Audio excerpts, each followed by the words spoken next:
Hello everyone, a very warm welcome again to the virtual session of science. I hope you all are doing very well, children. So let us see what are we going to have in this virtual session of science. Let us begin with a new chapter, respiration in organisms. Chapter 10, as per your NCERT textbook, it is chapter 10. So today we are going to start with part 1, and as a regular practice you all know you have to write this topic in the index. You have to write today's date, that is the date of the session when we are beginning with the new chapter, respiration in organism. Take a new page and write this title, respiration in organism. So this is the basic instruction for your notebook. I hope you are maintaining your notebook, children. So let's get started.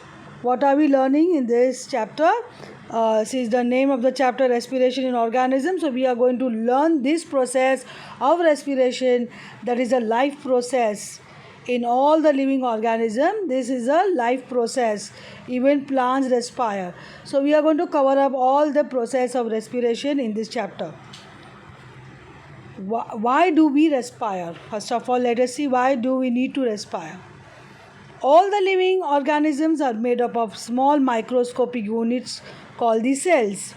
These cells have different functions to perform in this organism, such as digestion, respiration, transportation and excretion. The cells can perform this function only if they get the energy to do so. Hence, all living organisms need food which gives them the required energy. The energy present in the food gets released when the organism respire or breathe. So as you all know, we have various life processes in our body: digestion, respiration, transportation and excretion.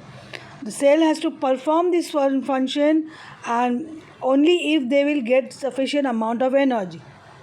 So all the living organisms require food to survive, because we require energy. All the living organisms require energy, and this energy is released only when organism breathe or respire. So it is a process of acquiring energy from food. The food which we eat broken down into simpler substances, and all the nutrients supplied to the cells, and the cells get energy to perform various life process. And respiration is the process which help in acquiring this energy. What exactly happen in respiration we are going to see. First of all, you are going to take down all these points in your notebook. I hope you are writing. So how food help us in gaining energy? Let us see. As we breathe, we take in the air that contains oxygen in it, and breathe out air which contains carbon dioxide. As you know, we inhale oxygen and we exhale carbon dioxide gas. This oxygen, when transported to our cells, helps in the breaking down the food and we get energy. So whatever we eat is broken down into simpler form, and the oxygen which we breathe in is utilized in breaking down the food, and the food breaking down will give us energy, that is glucose. So this is how we gain energy. Please take it down, children. Let us see burning of food, that means digestion of food, a demonstration of energy released from food. So here you will have food burning. What happens when the food get digested? It is converted into simplest form, that is sugar, that is carbohydrate. So when the food burns or when it get digested, what is energy is given out, water is given out, carbon dioxide is given out, whereas oxygen is taken in. So during the digestion of food, which is broken down into sugar, oxygen is utilized. We breathe in oxygen, that oxygen is used up, and then what is released? Carbon dioxide gas, water and energy.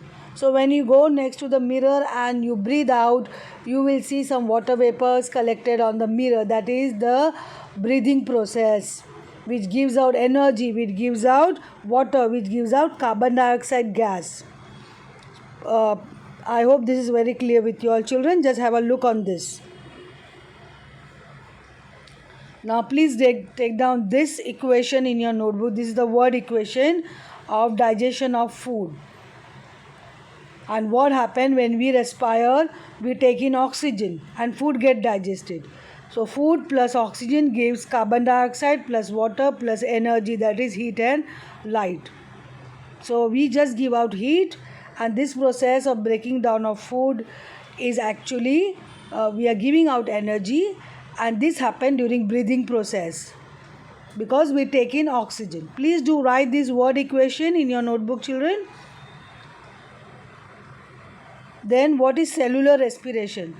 As we know, all the cells in the living organism, they do respire. And what is cellular respiration? We are going to see this now. So cellular respiration can be defined as the process in which the food that we eat is broken down inside the cells, which results in the release of energy.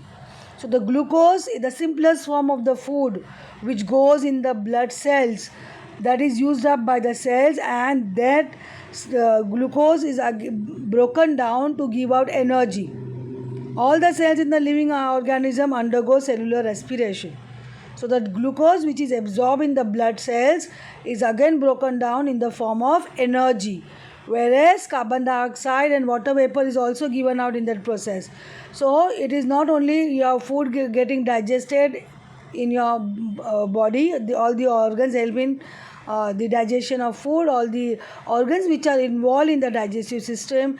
You have learned about the digestive system. Food is broken down and converted into glucose, and that glucose is being absorbed in the blood. You have learned all that, and that blood absorption of the glucose in the blood, that means it goes in the blood cells, and then in the blood cell the glucose is broken down into energy, carbon dioxide and water vapor. That is the respiration process. So the cellular respiration takes place in a cell organelle called mitochondria. So every cells have different cells parts. Those are called as cell organelles. And mitochondria is the one organelle which is responsible for the cellular respiration. Since the respiration is happening inside the cell, that's why it is called as cellular respiration. The oxygen that an organism breathes in reacts with the carbohydrates, that is glucose, present in the food and result in the release of carbon dioxide, water and energy, as I told you. So that's why we require oxygen to breathe, so that oxygen will go to the blood cells and it will break down glucose and will give out energy, water and carbon dioxide. So even if you are sleeping, that time also respiration is the ongoing process. Okay, otherwise the living organism would die without cellular respiration. Please take this down, children. And the release of energy during cellular respiration, you have already written this. Please have a look on this, how the energy is released. Glucose plus oxygen gives out carbon dioxide plus water and energy is released. Glucose formula is C6H12O6, and when we breathe in oxygen, that is O2, and then we give out carbon dioxide plus water vapor and the energy is always released. This is the actual cellular respiration. I hope you all have taken down the word equation. And if you have not written the word equation in the earlier slide, please take this down now.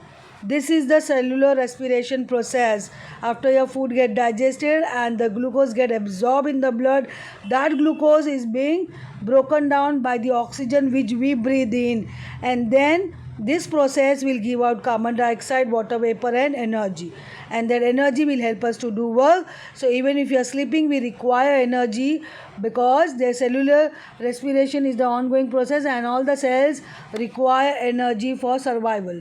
So respiration is so very important process, as you all know now. Now let us see, there are two types of respiration. I hope you will have taken down this, children. So we will study about types of respiration. Here there are two types of respiration. One will take place in the presence of oxygen and the other in the absence of oxygen. So there are some living organisms which will respire without oxygen. So that is called as anaerobic respiration. whereas we human and all the other higher order living organism, they require oxygen, that is aerobic respiration. So they are categorized into aerobic and anaerobic respiration. Please make a table as it is shown on the screen over here and write the points of differences between them. This is extremely important and they have a distinct point of differences between them. So please see that in the exam the points should not overlap, or you should not give examples, because examples are never considered as a points of differences. And please see that the points are not repeated. Let us have the distinct point of differences between aerobic respiration and anaerobic respiration. Aerobic respiration, this kind of respiration takes place in the presence of oxygen. That is the first main point. Whereas anaerobic respiration happens in the cells in the absence of oxygen. Second point for aerobic respiration, it leads to release of a high amount of energy in living organism. That's why we respire, because we need energy to do work, to do all the cellular activities. We are not conscious about it. All the cells in your body has to do work, and for that energy requirement is there. For that respiration process is extremely important. Whereas in anaerobic respiration, it results in a low amount of energy. Third point of aerobic respiration, human beings and many other animals undergo aerobic respiration, as I told you. Whereas anaerobic respiration, yeast and sometimes human beings undergo anaerobic respiration. So we will see how our muscles do respire anaerobically. That means in the absence of oxygen, our muscles also respire, muscle cells respire in the absence of oxygen. So that we will see in the sessions. Whereas yeast also will respire in the absence of oxygen.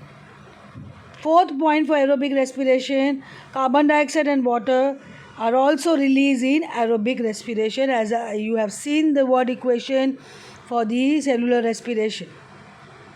Whereas fourth point of anaerobic respiration, animal muscle cells release lactic acid and yeast release ethanol and carbon dioxide in anaerobic respiration. So when animals respire, that means the animal muscle cells respire anaerobically, because due to some condition, we will discuss it later, the muscle cells respire anaerobically, that means in the absence of oxygen, then the lactic acid is released. Whereas when yeast respire in the absence of oxygen, that will release ethanol as one of the product, and carbon dioxide is released. So there are two different points in question, point 4, where animals also show respiration. The animal muscles shows anaerobic respiration, but the product over here for the anaerobic respiration of animals muscle cells is lactic acid, whereas in yeast it will be ethanol and carbon dioxide. So please see that fourth point. Please write all the points correctly, children. So here we will see the word equation. You have already taken down the cellular respiration. It's the same thing again. You are going to write these equations with the chemical formula. So aerobic respiration in animals including human. Glucose plus oxygen give carbon dioxide plus water, as you all know. Glucose is C6H12O6 plus oxygen O2 gives carbon dioxide plus water. And the number 6 for oxygen, and for carbon dioxide 6 molecules of carbon dioxide, 6 molecules of water, to balance the equation, as the number of atoms on the reactant side should be always equal to the number of atoms on the product side. That's why the balancing has to be done. So that is the aerobic respiration in animals. Whereas anaerobic respiration in yeast, what happens in yeast when yeast respire anaerobically? That means they will respire in the absence of oxygen. So you can define anaerobic respiration in the absence of oxygen. When the living organism respire, it is called anaerobic respiration, whereas living organism respire in the presence of oxygen, that is aerobic respiration. So over here glucose break down into ethanol plus carbon dioxide. So again C6H12O6 gives C2H5OH, that is the formula for ethanol. Please do write and learn this, children, extremely important.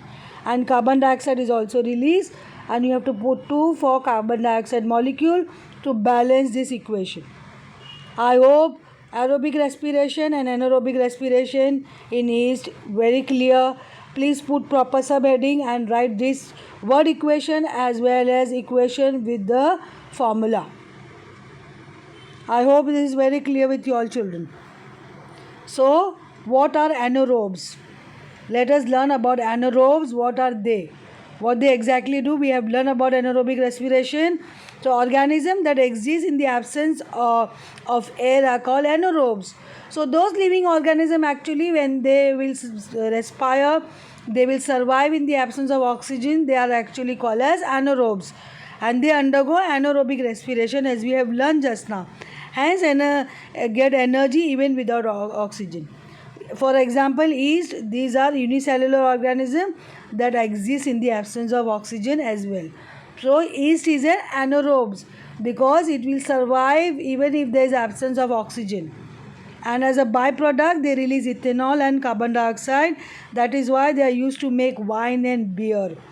So it is actually the fermentation of the yeast, where the yeast, the fermentation of process yeast is added. And suppose you are fermenting grapes and you add some yeast to that. So due to the fermentation of the grapes, and yeast will respire over there in that fermentation process, that will give out ethanol and carbon dioxide. So this is the process of making wine and beer. So this is called alcohol fermentation, because here we require yeast for the anaerobic respiration, because we want the product as ethanol, as one of the very important product, which is the used as wine and beer. I hope it is clear, children. So anaerobic respiration in human being, let us see. When do we respire without oxygen? Can we survive without oxygen? Not possible. So how do we breathe anaerobically? How do humans breathe anaerobically? Let us see in what condition our body shows anaerobic respiration. Sometimes muscles of human beings can respire without oxygen. So it is the muscle cells which is going to breathe, which is going to respire without oxygen. This generally happens when we undergo heavy exercise such as running, weightlifting, cycling or walking for a longer duration. And in such situations, the muscles require more energy and the supply of oxygen is not enough. So whatever we are breathing in oxygen, that is not sufficient for the cells to respire aerobically. Then in that condition, the muscle cells will resort to anaerobic respiration, where they will respire without oxygen. But what happens in that process?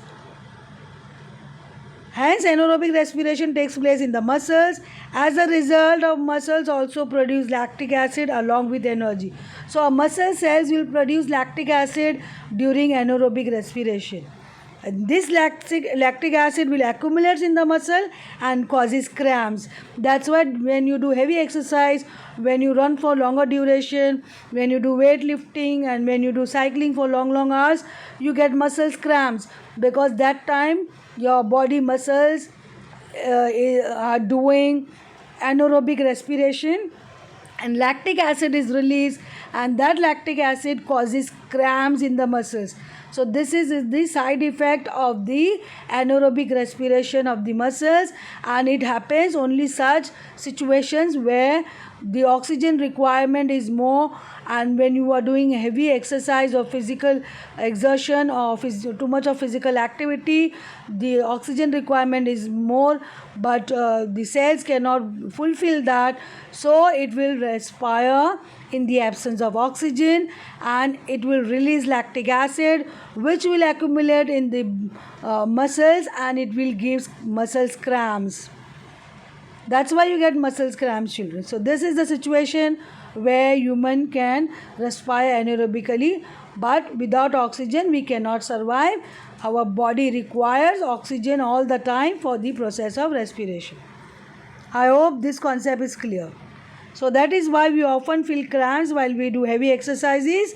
In order to get relief from cramps, we can take a hot water bath or massage our muscles. This is so because hot water bath or massage improves the blood circulation in the muscles. So when you have such situation, you get cramps, you should do all these remedies. As a result, the oxygen reaches the cells easily, which breaks on the lactic acid into carbon dioxide and water. I hope this is clear, children. So please do write all the very important points. Here you will see anaerobic respiration in muscles releases lactic acid. Do write this word equation.